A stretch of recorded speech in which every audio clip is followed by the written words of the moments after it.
Everyone, Aisha here. So today I want to talk about the topic 4 reasons why moms give up on their dreams and what to do instead. And so I was really inspired to record this video because I remember posting something on Facebook and I said something like it's so important for single moms to not give up on their dreams or to achieve their dreams. And somebody wrote a comment and said, well, why are you only saying this for single moms? Like, isn't it important for everybody to not give up on their dreams? And so as she said that, I'm like, yeah, it's true that people should not give up on dreams.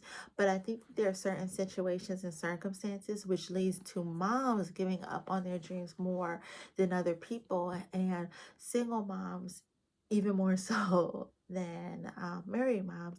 And so if you're watching this and you're wondering like how is it possible for you to be able to still work on your dreams, even though you're a single mom, or you're a mom. So today I want to give you some encouragement in that space. And so the reason number one why I believe that moms give up on their dreams or single moms give up on their dreams is the view that in order to be a good mom, 100% of your time and energy must be given to your children.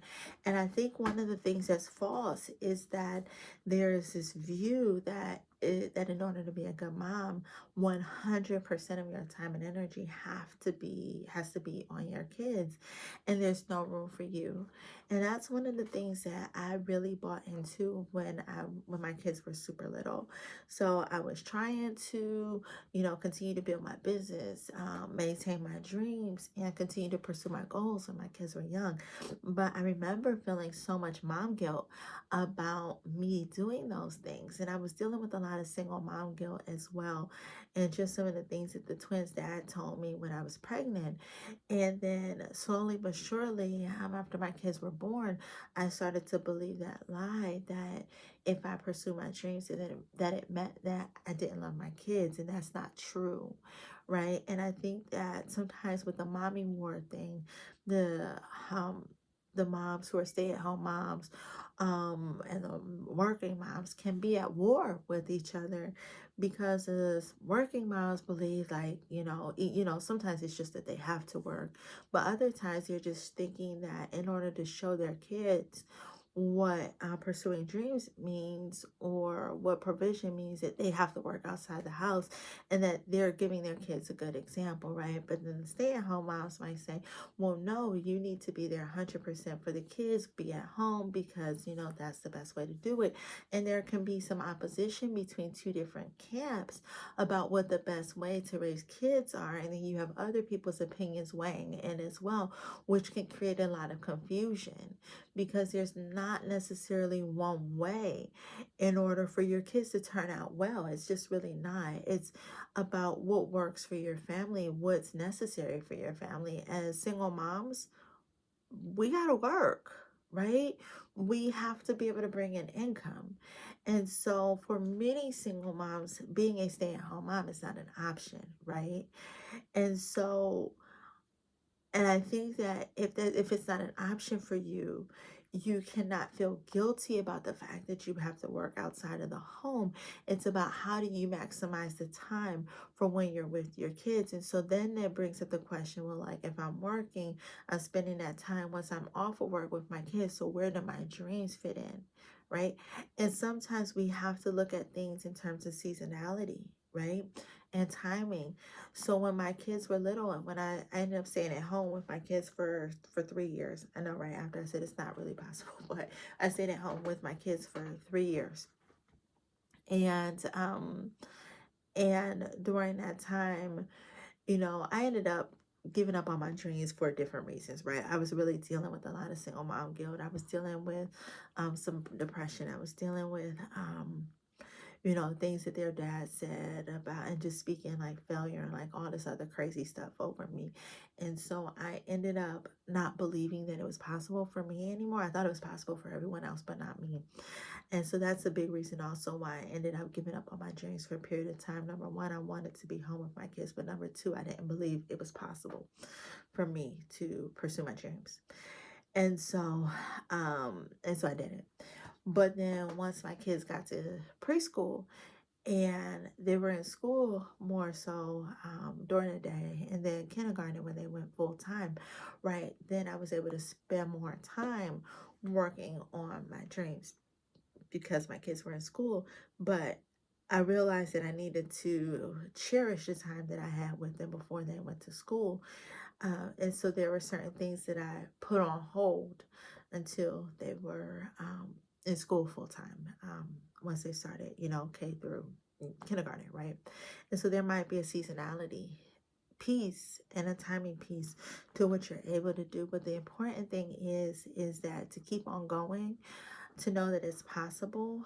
Um, and if you don't believe it's possible for you to get a therapist, go into Bible study, learn who you are in Christ, to be able to adjust your mindset, to know that it is possible for you to be able to achieve your dreams, that you don't necessarily have to spend 100% of your time and energy to your in order for your kids in order to be a good mom. The important thing is to spend 100% of your attention, to have intentional time with them, and then to spend 100% of your attention during that intentional time with your children, right? And then maybe when your kids go to bed, then you can work on things for your dreams over your lunch break, when they're in extracurricular activities, being able to find those pockets of time, those windows of time for you to be able to work on your dream. And even if it's little by little, the important thing is that you don't give up. And so, number two, I think that there's a belief that motherhood and maintaining your dreams can't coexist. And so, I started to talk about this under number one, with 100% of your time and energy must be spent with your kids in order to be a good mom. But in terms of the belief that motherhood and maintaining your dreams can't coexist, I remember in college and being taught to be a feminist. And I remember being told in class that in order to be successful, I had to delay motherhood and marriage as long as possible, because if I became a mom or if I got married, then it would interfere with my ability to climb the corporate ladder and pursue my dreams. So I remember being taught even in college that it wasn't possible to pursue dreams and be a mom or be married at the same time. So you had to delay those things in order to prioritize your dreams. And so when I got pregnant, I was just so consumed by this fear that my dreams couldn't coexist with motherhood. But to top that off, I remember when I was young, my grandma used to tell me that when you become a mom, your dreams will be flushed down the toilet. And she used to do that, like flush down the toilet. And so I believe that. So when I heard that, and then when I started to hear that from school, I was just like, oh man, grandma was right. She said my dreams would be flushed down the toilet, right? And then the teacher telling me that this stuff can't coexist at the same time. And so when I became a mom, like one of the first things I thought, like when I got pregnant, the first thing I was just like, oh my gosh, what's gonna happen with my finances? But for real, what's gonna happen to my dreams? Because grandma said dreams are gonna be flushed down the toilet. Teacher, professor said it just can't coexist. Like you just gotta like work it out, and then once you're done climbing the corporate ladder, then you can have a family. So like, what does this mean, right? And this fear of what this meant for my dreams and my career almost led me to have an abortion, because I really struggled with the view that my dreams could coexist with motherhood. And I think that there is that false belief that you have to choose one, that either you're going to be a good mom or you're going to be able to pursue your dreams. And so I think it's a lot of false information and false narrative that says that it can't coexist. And so I think with this, it's really important, if you're struggling with whether or not you can maintain your dreams or that dreams and motherhood can coexist, I think it's really important to get examples of where this is not true, right? Where that false belief is not true. And so be able to look for women who are pursuing their dreams and who are good moms, right? And that's been very helpful for me when I was really struggling in this area. And instead of looking to for reasons why this wasn't possible for me, I began to be a good story collector and find women who were single moms, who were living out their dreams, who were pursuing their dreams, and who were also amazing moms.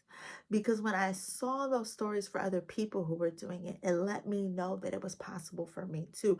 I just needed to figure out what worked for my schedule, what worked for my personality, what worked for my finances, and what we can maintain and sustain. Because when you listen to other people, they'll tell you what they did and what worked for them.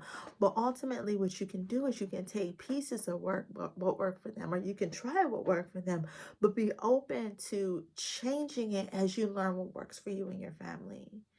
And so there was a period of time where when my kids went to into bed, then I would stay up till like 2 in the morning working on things for my blog and writing my book. But as seasons changed, when my kids were in school, and it just became harder for me. Like when I decided to go back to work, like those things, it became harder for me to be able to burn, like, to be able to stay up that late and be able to get things done like that. And so, again, we have to be sensitive to the times and season that we're in, right? To be able to know what works and what will not work. And so, three, I think that people have also twisted scripture over the years to justify women giving up everything to be a wife and a mom. And I think that's when women feel like, and so, and I don't have a problem with women giving up their dreams or like putting their dreams on hold or becoming a stay-at-home mom. I think I think it's totally fine if that's what God is calling them to do, right? Because I have plenty of friends who are stay-at-home moms, and what they do is, some of them are homeschooling their kids, and that's their dream, right? Some of them are, just very involved in the home, and they're wonderful. That is where God has them. That's how they're walking out um being the hands and feet of Jesus, because it's in the household. It's pouring into their kids. It's not in an outside ministry. It's not, in working a full-time job. It's not in running a business, right? Some of them have those dreams and aspirations where that's what they want to do, but they recognize that the timing for where God has them right now is in the home. And if that's where God has you, that is totally fine. Like I said, there was a 3-year period when I put down what I was doing to be able to be with my kids. And that is totally fine. So I have no problem with that. What I'm saying is that I think that some women receive bad advice as presented as gospel, and it isn't. That's what they're supposed to do, is that they cannot have outside dreams and aspirations, or in some way, or if they do, then it's sinning against God. And that's just not true. So you have to be very sensitive to understand the timing and the season that you're in, to know what God is calling you to and what's not. Because if you're trying to, and that's one of the reasons, part of the reason why I ended up stopping, because I felt like I was pushing, right, for building my blog, building my business, but God was calling me to sit back, right, and draw near to Him, be present with my kids, right? And so we have to understand what season that we're in, but to also know that it is not a sin for you to have dreams and aspirations in addition to your kids, right? And like that's just not gospel when people say that that's impossible. And the fourth thing is lack of support. And so one of the other reasons why moms don't pursue their dreams is they just don't have the support. And so one of the ways to be able to combat that is, and I mentioned earlier, is to maximize the pockets and windows of time that you have. When I was writing my book, if I had to sit in line for a long period of time and I wasn't, and my kids were not with me, like maybe they were at home or at school or something, what I would do is I would pull out an app on my phone to continue to work on my book while I was in line, or if I was at the store and I was, waiting for something, then I would maximize that pocket of time and start to write. Even if it was just a few sentences, I would continue to work on what it was that I was working on. I would continue to work on the book, or I would continue to work on a podcast script or a blog post. But I would make those pockets of time count. Um, when my kids would nap, I would work on things related to my dreams, or when the kids were asleep, like I would do those things. And so really just maximizing those windows of time. So even if you don't have support, those are still things that you can do. But one of the other things that you can also consider doing is that if there is like a program with the YMCA, and I know moms who do this too. So there's a child watch at the YMCA, which is free with your membership. And so I know women who would take their kids to the child watch because they think they would get 2 hours or something there, or an hour. I think it was like 2 hours or so. And then they would, instead of going to the exercise class, they would be like, somewhere in the Y working on something related to their dreams, right? Or they might get in a quick workout and then do that. And so there's different things that you can do that are creative that could help you to be able to get the support, taking advantage of some of the, activities at church, the childcare things at church, um, and looking at ways to cultivate and build that support. Or also, like let's say if your kids are in school or in daycare, if you're able to get a day off, your kid is already going to be at daycare or at school, then working on something for your dreams, if you're able to use a day off or a half day off, so, or during your lunch, right? Or building that support system as well, looking at places like care.com, getting recommendations from neighbors or friends to try and figure out how to be able to build that support system.